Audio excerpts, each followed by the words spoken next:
बिस्मिल्लाहिर्रहमानिर्रहीम। अस्सलाम वालेकुम। So lecturer bio, lecturer zoology and lecturer जो बॉटनी है, बायोलॉजी एंड ज़ूलॉजी की प्रिपरेशन के लिए फ़र्स्ट लेक्चर ये वीडियो है cell theory and cell types की। तीनों जो टेस्ट्स हैं इनके एज ए इंट्रोडक्टरी वीडियो है इसकी प्रिपरेशन के लिए। तीनों में ये कॉमन टॉपिक है जो कि एफएससी लेवल और बीएस लेवल से लिया गया है।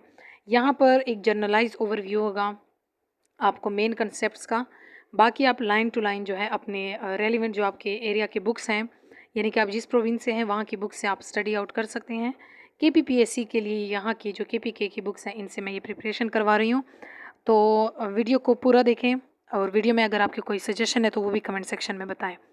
सो सबसे पहले cell theory and cell types को अगर हम स्टडी करें तो इंट्रोडक्शन देखते हैं सेल बायोलॉजी का। सेल बायोलॉजी जो है साइटोलॉजी, ये बायोलॉजी की एक ब्रांच है जिसमें हम स्टडी करते हैं स्ट्रक्चर्स को, फंक्शंस को, ऑर्गेनाइजेशंस को और डिफरेंट एक्टिविटीज़ जो हैं सेल्स की, इनको हम स्टडी करते हैं। सेल को अगर हम डिफ़ाइन करें तो बेसिक स्ट्रक्चर और फंक्शनल यूनिट है, यानी तमाम ऑर्गेनिज्म में ये बेसिक यूनिट है जो कि स्ट्रक्चर भी उनको बनाती है और डिफरेंट फंक्शंस भी परफॉर्म करवाती है। तो सेल को जिस ब्रांच में हम पढ़ते हैं सेल बायोलॉजी, या उसको हम कहते हैं साइटोलॉजी। नेक्स्ट अगर हम देखें तो यहाँ पर बताया है कि तमाम जो ऑर्गेनिज्म है वो सेल से बने हैं।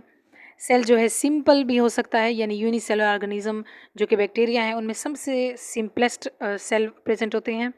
और अगर हम सिंपल से कम्प्लेक्स की तरफ जाएं तो कम्प्लेक्स मल्टी सेलुलर ऑर्गेनिज्म जिसमें मल्टी सेल होते हैं, यानी एक से ज़्यादा सेल्स प्रेजेंट होते हैं जिसमें बैक्टीरिया और एनिमल्स आते हैं। तो ये है टोटल सेल की यानी कंपोजिशन कि किस टाइप के सेल किस टाइप के ऑर्गेनिज्म में होंगे। डिटेल में पढ़ते हैं। सबसे पहले सेल की डिस्कवरी कब हुई। सेल की डिस्कवरी जो है उसमें डिफरेंट साइंटिस्ट के रोल हैं। रॉबर्ट हुक 1665 में अगर इसके वर्क को हम देखें, एक इंग्लिश साइंटिस्ट था जिसने सबसे पहले ऑब्जर्व किया सेल को। कंपाउंड माइक्रोस्कोप से इसने एग्जामिन किया छोटे छोटे जो थिन स्लाइसेस थे कॉर्क के, इसमें इस सेल को सबसे पहले इसने ऑब्जर्व किया। स्मॉल बॉक्सेस उसको नज़र आए जो यानी डिफरेंट स्ट्रक्चर्स उसको कॉर्क के स्ट्रक्चर में नज़र आए, जिसको उसने नाम दिया सेल का। क्योंकि ये छोटे छोटे कंपार्टमेंट या रूम से मुशाबियत रखते थे तो उसको उसी बेसिस पे, उसी रिसेम्बलेंट की बेसिस पे नाम दिया गया। उसके बाद जो है लेवन हुक का जो वर्क है 1674 में, इसका वर्क अगर हम स्टडी करें तो ये फर्स्ट पर्सन था जिसने लिविंग सेल को ऑब्जर्व किया और इसने बैक्टीरिया, प्रोटोजोन एंड स्पर्म्स को इसने सबसे पहले ऑब्जर्व किया था। सेल को ऑब्जर्व करने के लिए इसने सिंपल माइक्रोस्कोप का इस्तेमाल किया। ये डिफरेंट वर्क जो है इनको मैंने इसलिए ऐसे जर्नलाइज किया है ताकि एमसीक्यूज़ में ये आए, क्योंकि अभी जो रिसेंट जो लेक्चर ज़ूलॉजी के एमसीक्यूज़ थे इनमें वर्क आया था डिफरेंट साइंटिस्ट का कि एवोल्यूशन में डिफरेंट साइंटिस्ट ने क्या क्या वर्क किया है। तो इस तरह के जो एमसीक्यूज़ होते हैं ये ज़रूर आते हैं। नेक्स्ट है रॉबर्ट ब्राउन का 1831 में वर्क, जिसने न्यूक्लियस को यानी प्लांट सेल में न्यूक्लियस को की जो डिस्कवरी थी वो रॉबर्ट ब्राउन ने की थी।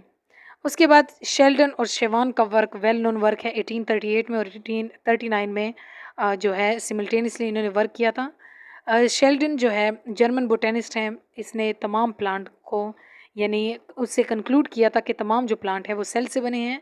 और सेशवान जो है ये जर्मन जूलॉजिस्ट थे, क्योंकि तो एनिमल के सेल जो है उसको स्टडी करके इसने कंक्लूड किया कि प्लांट की तरह जो एनिमल हैं ये भी सेल से बने होते हैं। उसके बाद अगर हम विर्चो का वर्क देखें 1855 में, तो इसने ये प्रपोज किया था कि तमाम सेल जो हैं वो प्री एग्जिस्टिंग सेल से एराइज होते हैं। अब यहाँ पर आप देखें जितने भी वर्क मैंने बताए इस सब का निचोड़ जो है वो हमारे पास सेल थ्योरी की फॉर्म में आता है। जो सेल थ्योरी के पॉइंट्स बनते हैं वो इन सब का एक तरह से ऑल टुगेदर वर्क है, वो हमें देता है सेल थ्योरी। तो सेल थ्योरी जो है इसमें कुछ इम्पॉर्टेंट पॉइंट्स सेल के और लिविंग ऑर्गेनिज्म के उनके सेल के रिलेटेड डिस्क्राइब किए गए हैं। वो पॉइंट्स क्या हैं? सबसे पहले क्लासिकल सेल थ्योरी जो है मेन इसके 3 पॉइंट्स हैं जो कि हर जगह आपने पढ़े होंगे। पहला पॉइंट है कि तमाम ऑर्गेनिज्म जो है लिविंग ऑर्गेनिज्म वो एक या एक से ज़्यादा सेल से बने होते हैं। अगर एक सेल से बने होंगे तो उन ऑर्गेनिज्म को हम यूनिसेलुलर ऑर्गेनिज्म कहेंगे। अगर वो एक से ज़्यादा सेल से बने होंगे तो हम उनको मल्टी सेलुलर ऑर्गेनिज्म कहेंगे और ये वेल डेवलप ऑर्गेनिज्म होंगे, स्पेशलाइज्ड इनके सेल होंगे, बहुत हाईली ऑर्गेनाइज सेल होंगे। एग्जाम्पल में अगर हम देखें तो यूनिसेलुलर ऑर्गेनिज्म की एग्जाम्पल में बैक्टीरिया आते हैं जो कि एक से सेल से बने होते हैं, इस तरह के ऑर्गेनिज्म हैं। और अगर मल्टी सेलुलर ऑर्गेनिज्म में देखें तो ट्रिलियन ऑफ सेल से बने हुए ऑर्गेनिज्म की एग्जाम्पल जो है वो हम ह्यूमन ले सकते हैं, या कोई भी वर्टिब्रेट, इनवर्टिब्रेट या मल्टी सेलर जो ऑर्गेनिज्म आपको नज़र आते हैं अर्थ पे, ये सारे जो हैं वो मल्टी सेलर ऑर्गेनिज्म की एग्जाम्पल हैं।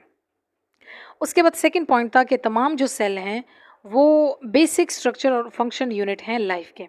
इसका क्या मतलब है कि तमाम जो ऑर्गेनिज्म है इनमें सेल प्रेजेंट होते हैं, ना उन सिर्फ उनके स्ट्रक्चर बनाते हैं बल्कि वो सेल जो हैं अपने स्पेशलाइज्ड फंक्शन भी परफॉर्म करते हैं।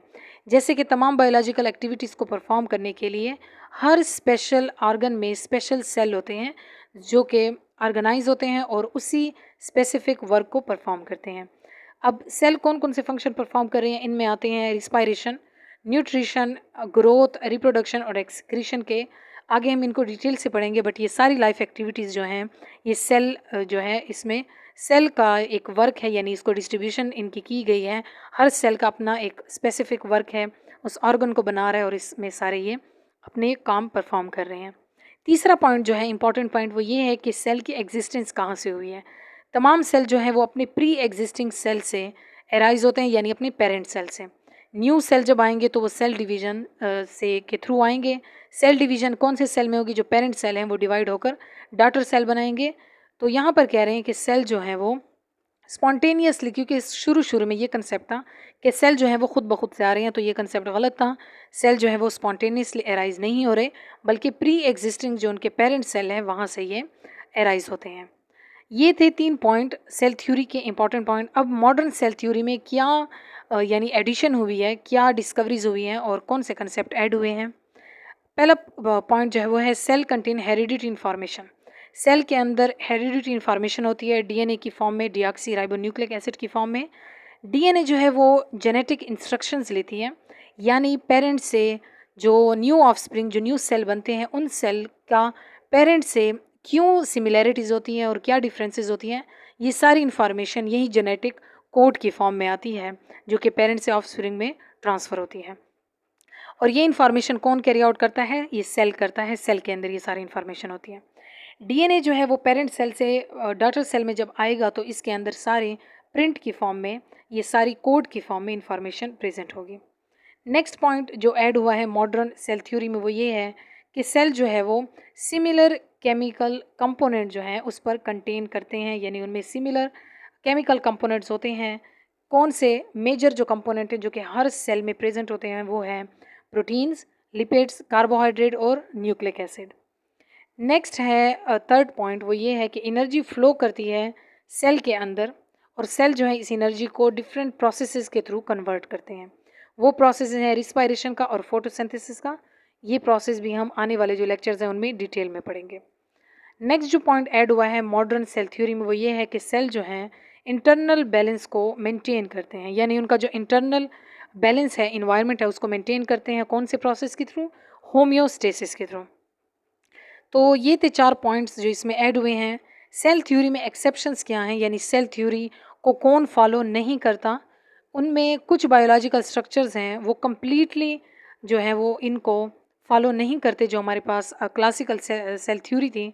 इनमें कौन कौन से 2 स्पीशीज़ आती है, यानी 2 ऑर्गेनिज्म तो हम इनको नहीं कह सकते क्योंकि ये बॉर्डर लाइन पे हैं, बट 2 सब्सटेंसेस हम कह सकते हैं। तो एक है वायरसेस, दूसरा है कोइनोसाइटिक ऑर्गेनिज्म। वायरसेस जो हैं वो कौन कौन से जो पॉइंट्स हैं सेल थ्योरी के उनसे डेविएट करता है।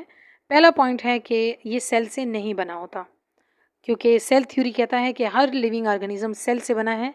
तो वायरसेस जो हैं वो एक्सेप्शंस हैं, वो लिविंग तो हैं बट वो सेल से नहीं बने होते। इनमें साइटोप्लाज्म और ऑर्गेनेल नहीं प्रेजेंट होते। अगेन ये भी कॉन्ट्रडिक्शन है, यानी तमाम ऑर्गेनिज्म में सेल प्रेजेंट होता है, उसके अंदर साइटोप्लाज्म होता है और ऑर्गेनेल होते हैं, बट वायरसेस में ये नहीं होते। नेक्स्ट है कि ये जो है इंडिपेंडेंटली जो है वो रिप्रोड्यूस नहीं कर सकते, यानी इनको होस्ट सेल चाहिए होता है, वहाँ पर ये अपनी रिप्रोडक्शन यानी अपनी एक्टिविटी जो है, इनकी एक्टिव लाइफ वहाँ पर होती है, उसके बगैर ये एग्जिस्ट नहीं कर सकते। तो ये पॉइंट जो है ये सेल थ्योरी जो क्लासिकल सेल थ्योरी है उससे टोटली डेविएट करते हैं। नेक्स्ट जो है वो है कॉन्योसाइटिक जो ऑर्गेनिज्म है, ये कौन से होते हैं, इनके अंदर मल्टीपल न्यूक्लाई होते हैं। एक सिंगल साइटोप्लाज्म के अंदर मल्टीपल न्यूक्लाई होते हैं, इस तरह के ऑर्गेनिज्म है। एग्जाम्पल में अगर हम देखें तो फंगस एंड एल्गी जो है वो ऑर्गेनिज्म हैं जिनमें इस टाइप की यानी साइटोप्लाज्म प्रेजेंट होते हैं। उसके बाद अगर हम टाइप ऑफ सेल में देखें तो सेल की कई टाइप्स होती हैं, जिनमें दो टाइप्स यहाँ पर हम स्टडी करेंगे। प्रोकैरियोटिक एंड यूकैरियोटिक सेल्स हैं। प्रोकैरियोटिक यूकैरियोटिक सेल जो हैं, अभी हम बार बार इनको पढ़ भी रहे थे, जो बिल्कुल यानी प्रिमिटिव सेल्स हैं, जिनमें वेल ऑर्गेनाइज स्ट्रक्चर नहीं होता, यूनिसेलुलर ऑर्गेनिज्म ये प्रेजेंट होते हैं, वो प्रोकैरियोटिक होते हैं, जिनमें न्यूक्लियर मेम्ब्रेन वेल डेवलप नहीं होता। यूकैरियोटिक जो है ये हायर ऑर्गेनिज्म में होते हैं, थोड़े से ऑर्गेनाइज और वेल डेवलप जो ऑर्गेनिज्म है उनमें इस टाइप के सेल्स होते हैं। इनको हम आने वाले लेक्चर्स में डिटेल में पढ़ेंगे। एक एक जो टॉपिक हैं इनके अलग अलग लेक्चर आएंगे, क्योंकि ये जो है लेक्चरर की तैयारी करवा रहे हैं हम, और ये बीएस लेवल से मेजॉरिटी लेक्चर आएंगे। तो अभी जो हमने पढ़े इसके जितने भी टॉपिक्स हैं इनके रिलेटेड कुछ एमसीक्यूज़ हैं, आपकी रिवीजन हो जाएगी। उन एमसीक्यूज़ को हम सॉल्व करते हैं। सबसे पहला एमसीक्यूज़ है, the branch of biology that deal with the study of cell is called dash. Biology की कौन सी ब्रांच है जिसमें हम सेल की स्टडी करते हैं? तो गिवन ऑप्शंस हैं, पहला है जेनेटिक्स, सेकंड है साइटोलॉजी, थर्ड है इकोलॉजी एंड नेक्स्ट है टेक्सोनोमी। तो करेक्ट ऑप्शन यहाँ पर है cytology, second option. Next MCQs है, the cell was first discovered by. हमने डिफरेंट साइंटिस्ट का वर्क पढ़ा, उसमें सबसे पहले सेल को डिस्कवर करने वाला साइंटिस्ट कौन है? चार ऑप्शंस हैं, Robert brown, Robert Hooke and Sheldon and last वाला जो है वो है विर्चो। तो बी ऑप्शन करेक्ट है। रॉबर्ट हुक जो है वो फर्स्ट साइंटिस्ट है जिसने सेल को डिस्कवर किया। रॉबर्ट ब्राउन जो है वो न्यूक्लियस को डिस्कवर करने वाले साइंटिस्ट हैं। नेक्स्ट है third MCQs, Robert Hooke observe cell in. Robert Hooke ने सेल को जब डिस्कवर किया तो किस के थ्रू किया, यानी कौन सी चीज़ को वो स्टडी कर रहे थे? तो करेक्ट ऑप्शन यहाँ पर चार ऑप्शन आपको दिए हैं, onion peel, blood, cork tissue and bacteria. तो करेक्ट ऑप्शन इसमें सी है। कॉर्क के जो टिश्यूज़ हैं उनको वो स्टडी आउट कर रहा था और वहाँ पर उसको छोटे छोटे कंपार्टमेंट नजर आए जिसको उसने सेल का नाम दिया। फोर्थ एमसीक्यूज़ है, the term cell was introduce in. Cell जो टर्मिनोलॉजी है ये कौन से यानी ईयर में इंट्रोड्यूस हुई थी? तो चार ऑप्शंस हैं, इनमें बी ऑप्शन करेक्ट है, 1665।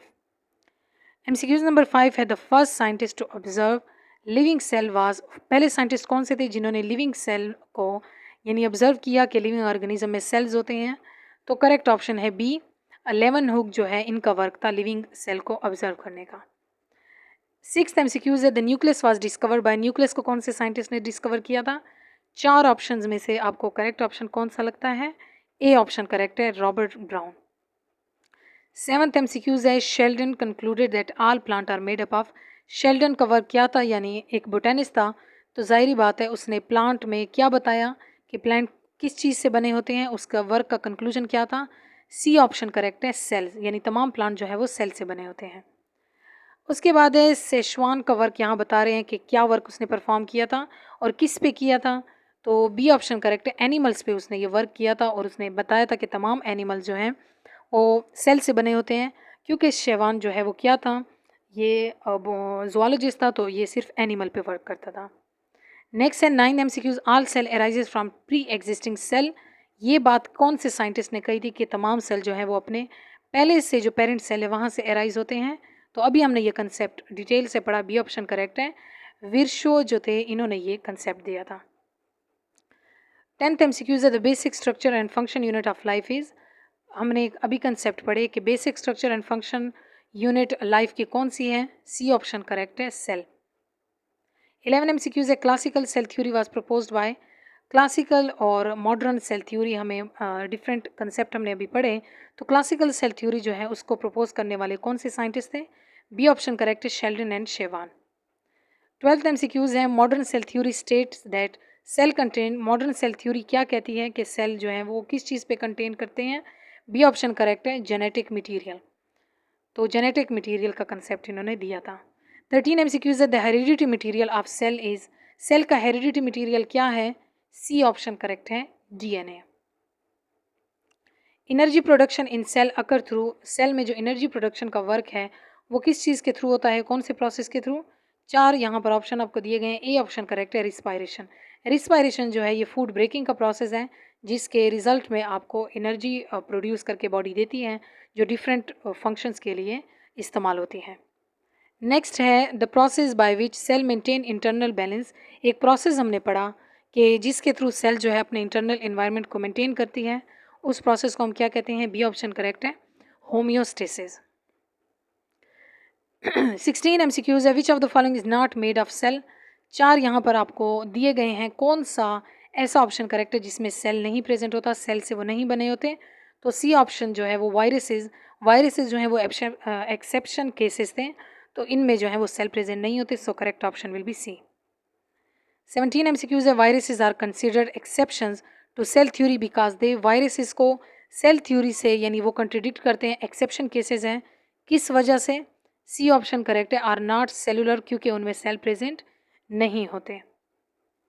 18 एमसीक्यूज है, अकोइनोसाइटिक ऑर्गेनिज्म कंटेन, किस टाइप के ये ऑर्गेनिज्म होते हैं, इनमें क्या प्रेजेंट होता है? बी ऑप्शन करेक्ट है, इनके कॉमन साइटोप्लाज्म में बहुत सारे न्यूक्लियाई प्रेजेंट होते हैं। 19 एमसीक्यूज है, coenocytic condition is commonly found in some, ये कंडीशन कॉमनली यानी मल्टी न्यूक्लियाई जो इनकी कंडीशन है एक ही साइटोप्लाज्म में, ये कौन से ऑर्गेनिज्म में ज़्यादातर होती है? बी ऑप्शन करेक्ट है, फंजाई एंड एल्गी। 20 एमसीक्यूज है, which organism is an example of coenocytic organism, कौन सी एग्जाम्पल है इसमें से? ए ऑप्शन करेक्ट है, राइजोफस। राइजोफस जो है वो फंगस है एक, और यहाँ पर अगर बी ऑप्शन देखिए ह्यूमंस है, सी ऑप्शन जो है वो बैक्टीरिया की एग्जाम्पल है, डी ऑप्शन जो है वो प्रोटिस्ट की एग्जाम्पल है, तो ए ऑप्शन जो है ये करेक्ट ऑप्शन है। नेक्स्ट जो है वो एमसीक्यूज है 22, the word carry on refers to, word carry on जो है ये किस क्या मतलब है इसका? तो सी ऑप्शन करेक्ट है, न्यूक्लियस के लिए ये कैरी ऑन जो वर्ड है वो यूज़ होता है। 23 एमसीक्यूज है, organism having only one cell are called dash, वो ऑर्गेनिज्म जिसमें सिर्फ एक सेल होता है यानी यूनिसेलुलर ऑर्गेनिज्म की बात कर रहे हैं, तो उनको क्या कहते हैं? बी ऑप्शन करेक्ट है, यूनिसेलुलर ऑर्गेनिज्म यानी organism having one cell. 24 MCQs है, bacteria are example of, bacteria किस टाइप के ऑर्गेनिज्म की एग्जाम्पल है यानी उनमें किस टाइप के सेल्स होते हैं?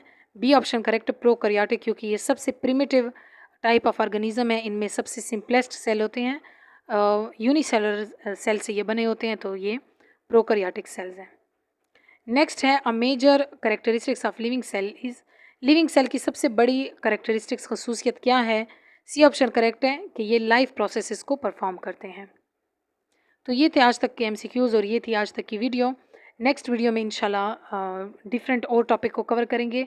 सो अगर आपको वीडियो अच्छी लगी है तो चैनल को लाइक, शेयर और सब्सक्राइब करें, और अगर आपकी कोई सजेशन है तो वो भी कमेंट सेक्शन में बताएं। टिल नेक्स्ट वीडियो, अल्लाह हाफिज़।